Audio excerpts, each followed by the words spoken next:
नमस्कार, मैं हूं आपके साथ पूजा दुबे और आप देख रहे हैं जनता बेधड़क। हम पहुंच चुके हैं वहां जो अपने मौसम के लिए जाना जाता है, जिसे थार मरुस्थल का द्वार भी कहा जाता है।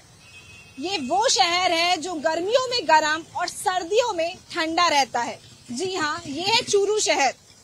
विधानसभा चुनाव में महज कुछ ही समय रह गया है, पर यहाँ का जो माहौल है वो थोड़ा ठंडा नजर आ रहा है, क्योंकि यहाँ से पिछली बार जिसे टिकट दिया गया था, नेता प्रतिपक्ष तेज तर्रार राजेंद्र राठौड़, वो अब तारानगर जा चुके हैं। पर इस बार कांग्रेस की तरफ से रफीक मंडेलिया और बीजेपी की तरफ से हरलाल सहारण जी को प्रत्याशी बनाया गया है। तो आइए चलते हैं चूरू शहर में और यहाँ की जो जनता है उसकी नब्ज टटोलते हैं, उनसे बेधड़क अंदाज में सवाल पूछते हैं और जानते हैं क्या कुछ है उनके मन में।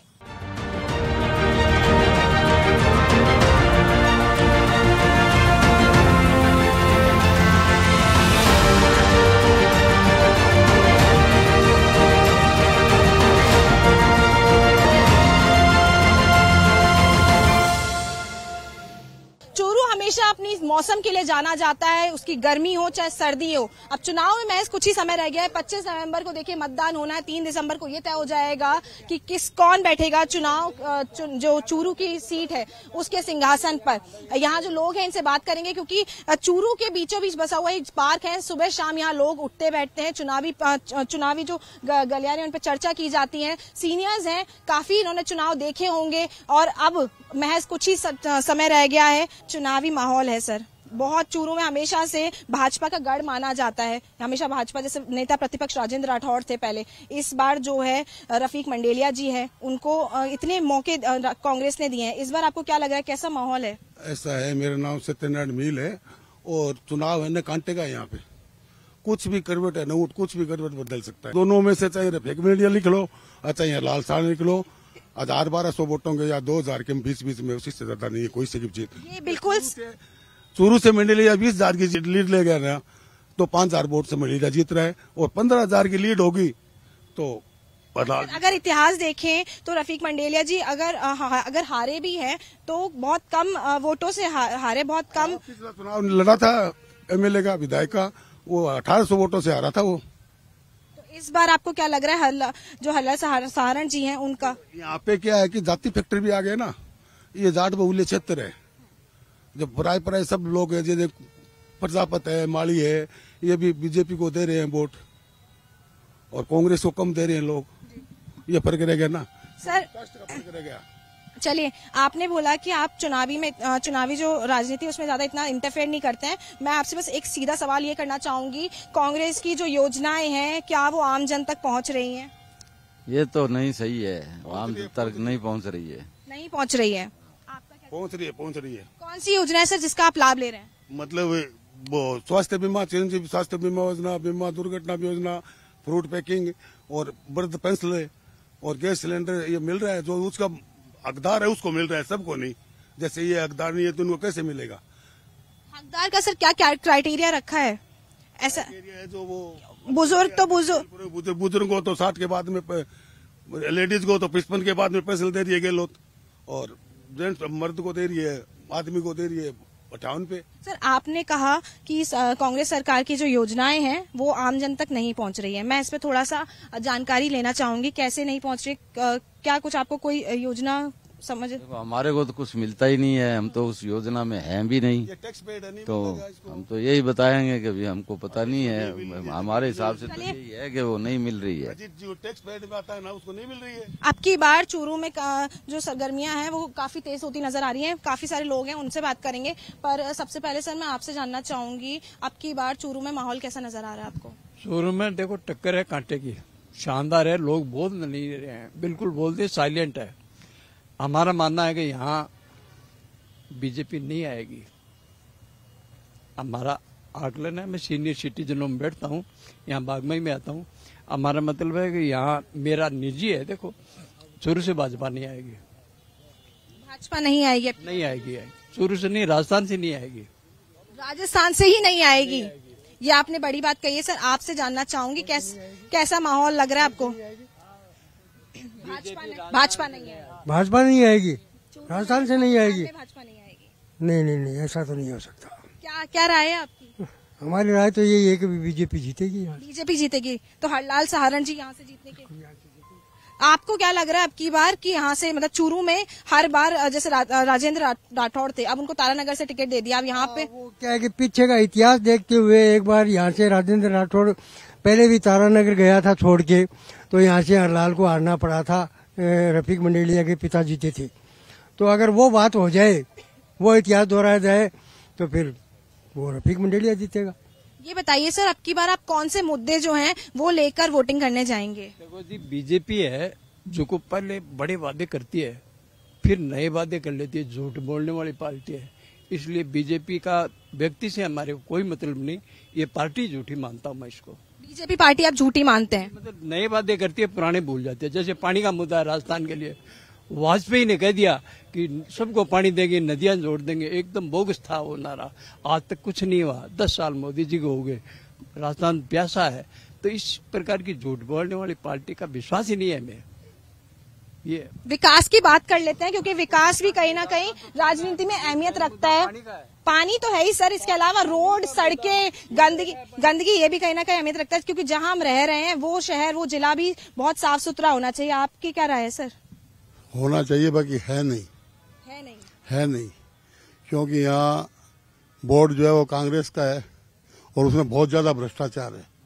अब आप इस पार्क को ही देख लो, ये फुहारे बंद पड़े हैं, इसमें कर्मचारी बताते हैं कि 6-7 कर्मचारी काम करते हैं, और इसको चूरू का जो है वो हृदय माना जाता है, परंतु इसका कोई प्रोग्रेस नहीं है। एक आदमी है, सारी धूप सूखी पड़ी है, कुछ नहीं होता। ये तो है चूरू का हाल। सड़कें सारी टूटी हुई है। अब कुछ सड़कें बाजार की बननी शुरू हुई है, क्योंकि ये चुनाव आ गए इसलिए। अब रही बात चुनाव की, तो मैं जब से मेरा वोट लगा तब से मैं बीजेपी को वोट देता आया हूँ। तो देखिए, ये कहीं ना कहीं चूरू के जो लोग हैं, इनका ये कहना है कि विकास का भी मुद्दा है चूरू में। रोडें जो हैं वो अब बनना शुरू हुई, क्योंकि चुनाव नजदीक है। आपकी राय जानना चाहूंगी सर, क्या कुछ राय है आपकी? मेरी राय तो ये है, बीजेपी जीतेगी। बीजेपी जीतेगी? हाँ, और डंके की चोट जीतेगी।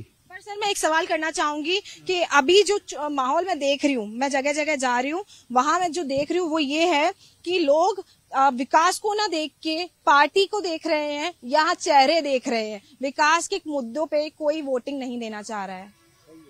सही है साहब, सही है। विकास आप किस मुद्दों पे लेके वोटिंग करेंगे? हम तो एक उससे बंधे हुए हैं, बीजेपी से बंधे हुए हैं, बीजेपी को देंगे। बीजेपी तो आपने कह दिया, पर विकास नहीं हुआ अगर बीजेपी नहीं हो तो नहीं होगा, क्या करेंगे हम? ये बात अभी जस्ट मैंने बोली है कि अब मैं जगह जगह घूम रही हूँ और मैं वहाँ यही देख रही हूँ कि लोग जो है पार्टी को और चेहरे को देख के वोट दे रहे, कोई विकास के मुद्दों को नहीं उठा रहा है। यहाँ और भी लोग हैं, इनसे बात कर लेते हैं, क्योंकि आप देखिए अलग अलग लोग हैं, अलग अलग अपनी राय रखते हैं। आपसे जानना चाहूंगी सर, चूरू में चुनावी माहौल किस तरीके का है? आप सुबह शाम यहाँ उठते बैठते होंगे, लोगों में चुनावी बातें होती होंगी, चर्चाएं होती होंगी। महज कुछ ही समय रह गया, 25 नवंबर को एक कहीं ना कहीं राजस्थान के लिए दिवाली होने वाली है वो दिन। चूरू की जनता ने मुख्यमंत्री अशोक गहलोत के जो जन कल्याणकारी योजनाएं हैं उनके ऊपर वोट देने का मन बना लिया है। बुजुर्गों के लिए पेंशन की बात हो, चाहे कर्मचारियों के लिए ओपीएस की बात हो, या इंग्लिश मीडियम स्कूल हो, या जैसे मोबाइल्स ये जो वितरण किए थे वो हो, हर तरीके से अशोक गहलोत सरकार ने हर व्यक्ति के लिए ऐसी कोई न कोई योजना चला रखी है जिसका व्यक्ति को सीधा लाभ मिल रहा है। और चूरू की जनता ने ये मन बना लिया है कि जन कल्याणकारी योजनाओं पे ही अपना मतदान करना है।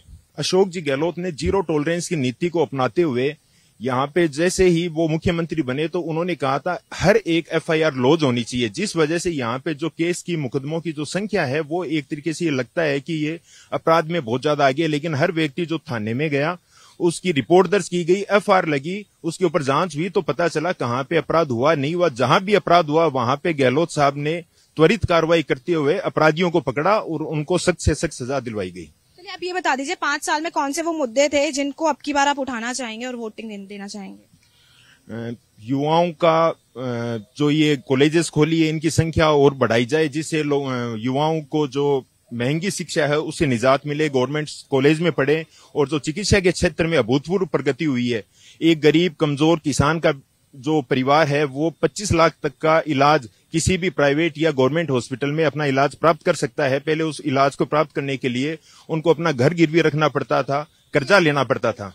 सही कहा आपने, चिरंजीवी योजना जो है वो कहीं ना कहीं आम जन तक पहुंच रही है और उसका लाभ जो है वो राजस्थान की जनता ले रही है। आपका नाम बताइएगा सर, और क्या कुछ राय है?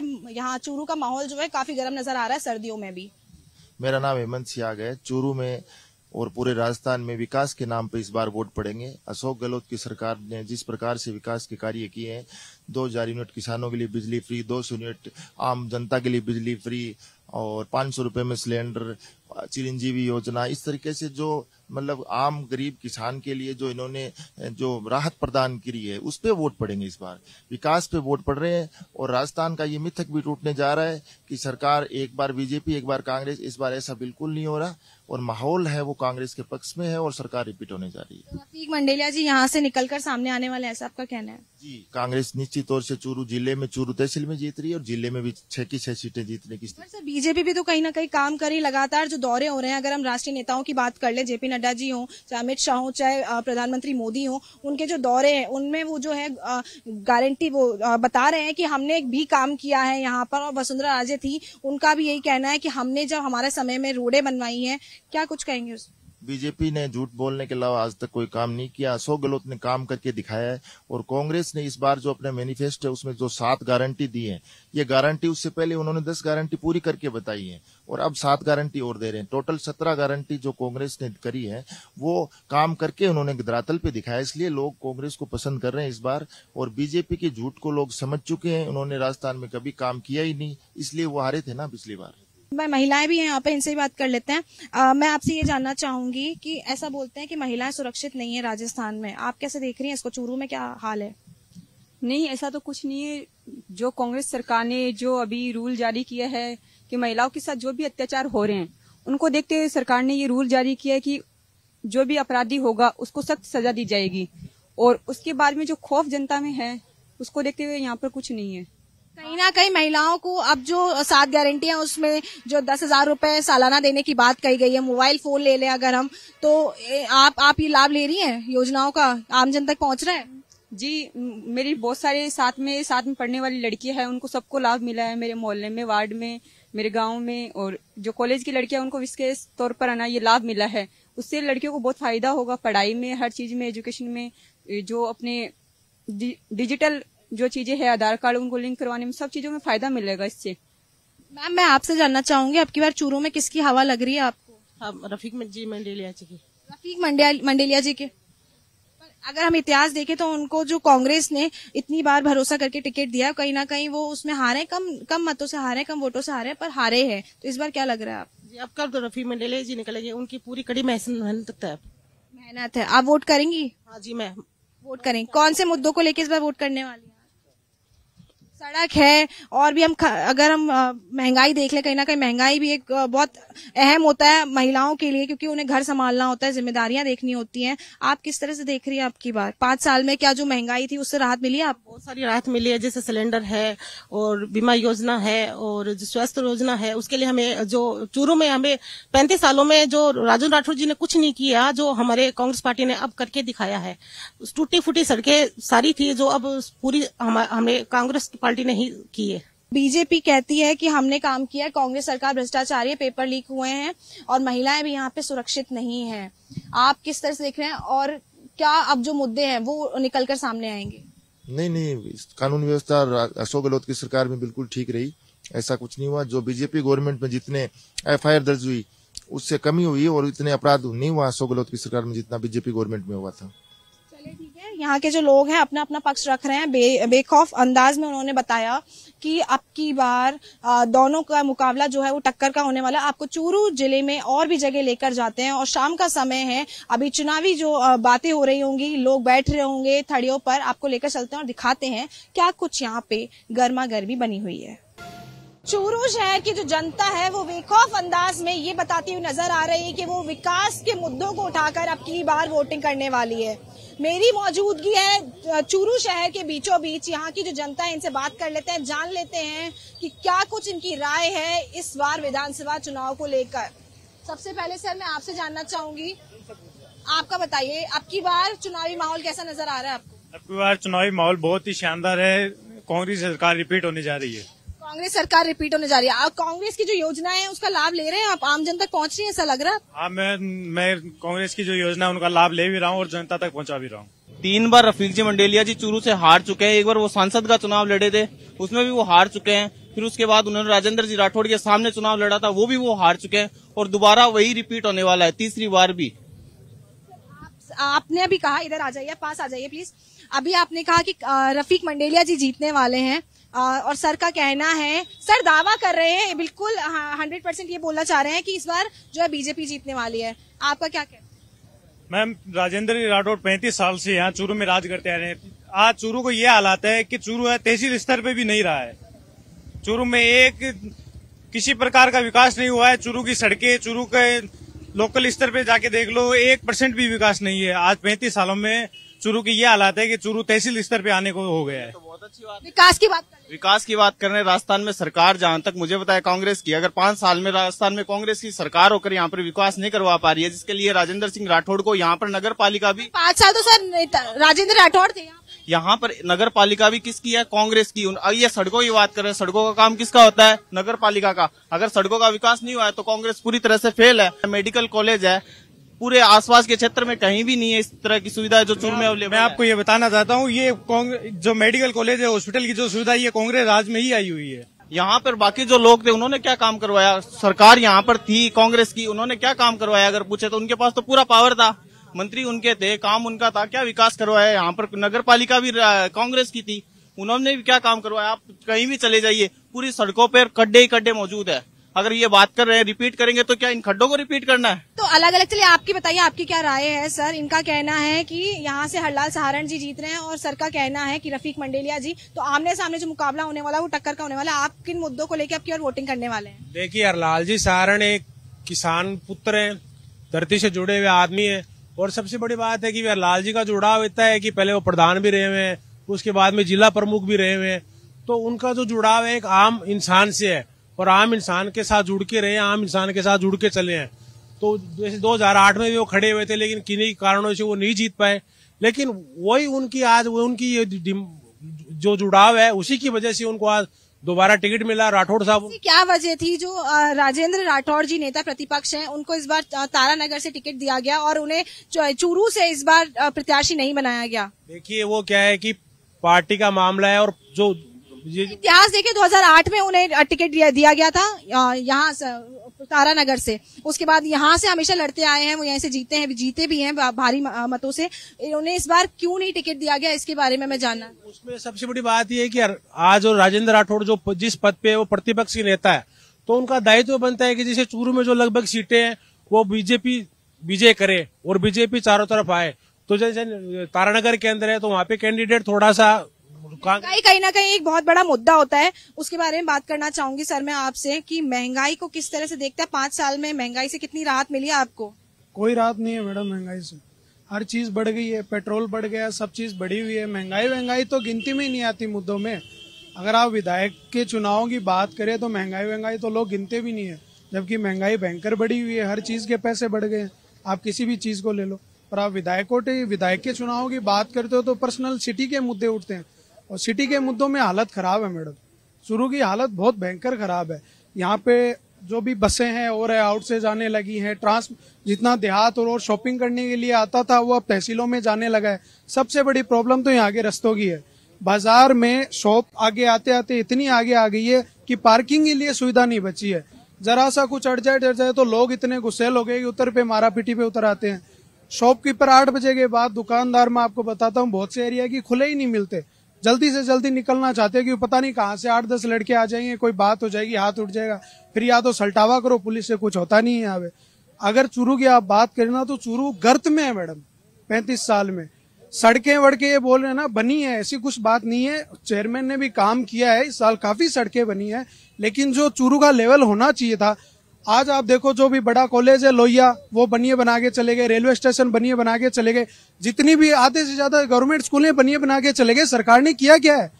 35 साल से एक आदमी ने राज किया। 5 साल पहले मंडेलिया जी भी एक बार आए थे, उससे पहले अमिता बेगम भी थी। अब एक राज देखो कि आप इतने बड़े में सीकर कहाँ चला गया, झुंझुनू, बिसाऊ की सड़कें हमसे बेहतर है। और चूरू की हालत ये है कि छोटा होता होता शहर खत्म होते जा रहा है थोड़े धीरे धीरे। और यहाँ की तहसीलें बढ़ती जा रही है, फिर विकास कहाँ दिख रहा है? अभी आपने कहा कि यहाँ पे जो है विकास हो रहा है और जो यहाँ पे जो सड़कें बन रही हैं उसके बारे में क्या कुछ कहना चाहिए?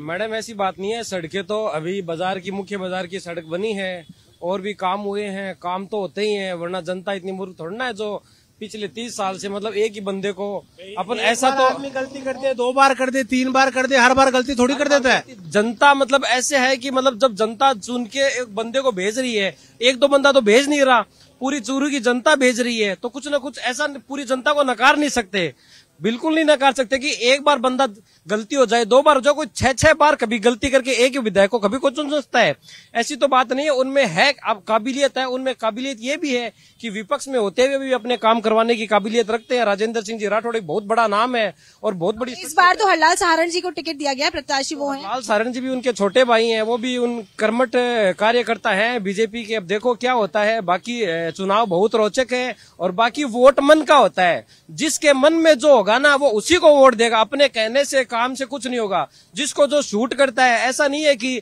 मैं बीजेपी का वोट बैंक हूं, मैं कांग्रेस का वोट बैंक हूं, आजकल वो बात रही नहीं है। नवयुवक के पढ़ा लिखा हो गया, उसको सब बातों का पता है कि कांग्रेस गवर्नमेंट ने क्या किया, बीजेपी में कौन क्या करता है, इसे कोई प्रभाव नहीं पड़ने वाला। वोट मन का होता है, अपने मन से सोच समझ के अच्छे से वोट देना है सबको। बहुत सही कहा सर आपने कि जो जनता है वो अपने मन से वोट देती है, उन्हें पता है कि उनका जो नेता हो, जो उनका विधायक हो, किस तरीके का हो। आपसे जानना चाहूंगी, यूथ के लिए काफी काम किया गया है चूरू में, क्या किस तरह से देख रहे हैं आप चुनावी माहौल को? और कांग्रेस की जो पार्टियों की बात कर ले, वो जो योजनाएं हैं वो आम जन तक पहुंच रही हैं, और कौन से मुद्दे हैं जिनको आप लेकर जाने वाले आपकी बार वोटिंग करने? चूरू की अगर बात करें तो चूरू में एक तरफा माहौल है हरलाल जी सारण का। अगर शहर की बात छोड़ दें तो गांव से अगर हम देखें तो हरलाल जी सारण 26,000 के आसपास की लीड के साथ आ रहे हैं। कारण यही कि वो प्रधान थे और जिला प्रमुख थे, और अब की बार हो चाहे गांव देहात के अंदर हर जो जमीन से जुड़े लोग हैं, किसान तबका, उसके साथ वो उनका तालमेल बहुत अच्छा है, जो कार्य करवा रहे हैं। कांग्रेस की सरकार आई, अभी गांव में बैठा हुआ जो खेत में बैठा किसान आदमी, उसके पास बिजली का कनेक्शन मिल रहे थे पहले वाली सरकार में। अब की बार आई सरकार ने दीनदयाल उपाध्याय करके योजना थी, उसे पूर्णतः बंद कर दिया। आज गांव ढाणी के लोग बिजली विभाग के चक्कर काट रहे हैं, कांग्रेस के यहाँ जाते हैं तो मंडेलिया जी घर पे तो ताला लगा हुआ मिलता है, क्योंकि उनका तो काम इतना ही है, 15 दिन आना है फिर मुंबई वापस चला जाना है। अभी यही होने देखने को मिलेगा। 4 तारीख की उनकी तभी फ्लाइट की हुई है, देख लो आप ही जाके, जयपुर से मिल जाएगी, मुंबई के जाना है उनको, तो उनका तो सिस्टम कुछ ऐसा ही मिलेगा। लेकिन अगर वही बात करें खाद्य सुरक्षा की, पहले खाद्य सर कांग्रेस ने कई योजनाएं दी हैं जनता को, आम जन को 100 यूनिट बिजली मुफ्त दी है, महिलाओं को 10,000 रुपए देने की बात कही है, इसके साथ में 500 रुपए में सिलेंडर देने की बात की। आप इन योजनाओं का लाभ ले रहे हैं? देखो, देने की बात तो पता नहीं, इन्होंने किसान कर्ज माफी की बात भी राहुल गांधी ने कहा था 1, 2, 3, 10 दिन आएंगे किसान कर्ज माफी कर देंगे। मुझे तो किसी का भी कर्ज माफ हुआ नहीं दिखा। 10,000 रुपए तो दूर की बात है कि माफ कर देंगे। इन्होंने चिरंजीवी योजना तो लाके छोड़ दी, लेकिन उसमें ऐसे ऐसे सिस्टम लाके छोड़ दिए। 25 लाख तो दे रहे हैं हम, लेकिन हॉस्पिटल में जाते हैं तब पता चलता है कि ये योजना तो इसमें शामिल ही नहीं है, इसका तो आपको चार्ज लगेगा, इसका चार्ज लगेगा, तो वो फायदा किस? उससे ऐसा तो भामाशाह योजना बहुत अच्छी थी, तो फायदा क्या उस योजना का? बेरोजगार यहाँ पे भटक रहे हैं। एक ही भर्ती है जो बार बार होती जा रही है, रेट की भर्ती थी जो हुई थी उसको दोबारा करवा दिया, रद्द पे रद्द होती जा रही है। 18 19 भर्तियां रद्द हो रही हैं, बेरोजगार बेचारा फिर रहा है, घूम रहा है। मैडम निश्चित रूप से मैं एक न्यूट्रल आदमी हूँ, न मैं बीजेपी का हूँ न मैं कांग्रेस का हूँ। योजनाओं का फायदा मिलेगा, बहुत से बंदे हुए हैं जिनको योजनाओं को फायदा मिला है, और निश्चित रूप से कांग्रेस की सरकार की योजनाएं भी बहुत सी योजनाएं अच्छी थी, लेकिन कुछ मुद्दे ऐसे हैं जैसे पेपर लीक का मुद्दा जिससे युवाओं में आक्रोश है, उस मुद्दे को अपन नकार नहीं सकते, उसमें कांग्रेस कहीं ना कहीं विफल हुई है। लेकिन जैसे चिरंजीवी योजना वगैरह हुई, उनका लोगों को लाभ मिला है, उसका फायदा भी मिलेगा, गवर्नमेंट को निश्चित रूप से फायदा मिलेगा, और पेपर लीक का नुकसान भी होगा। तो कई प्लस पॉइंट है, कई माइनस पॉइंट है, और उन्हीं को मिला जुला के सरकार में लोग सोचेंगे किसको वोट देना किसको नहीं देना है। मान लें कि चुनाव जितने जैसे चूरू में जैसे मौसम करवट बदलता है, वैसे यहाँ के लोग जो हैं वो ये डिसाइड करेंगे कि उन्हें किसको वोट देना है, किसको वोट नहीं देना है। चलिए, बहुत शुक्रिया। तो देखा आपने यहाँ की जो चूरू की जो जनता है, आम जन है, उनका ये कहना है, उन्होंने अपने पक्ष रखा है। 2 अलग अलग पक्ष जो है वो सामने निकल कर आए हैं। जो लोग हैं आके वो विकास की बातें कर रहे हैं, विकास पर अब की बार वो वोटिंग करेंगे, और कुछ लोग जो है वो ये बात कर रहे हैं कि उन्हें पार्टी को देखकर वोट देना है। बीजेपी जो है उसने भी हित में काम किया है। हरिलाल सहारण जी जो हैं वो भी एक कटाक्ष नेता हैं, एक बड़े तेज तर्रार नेता हैं। तो अब ये देखने लायक होगा 3 दिसंबर अब दूर नहीं है कि किसके जो चूरू शहर है उसके जो सिंहासन है उस पर कौन बैठेगा। कैमरा पर्सन हेमंत के साथ मैं पूजा दुबे, चूरू।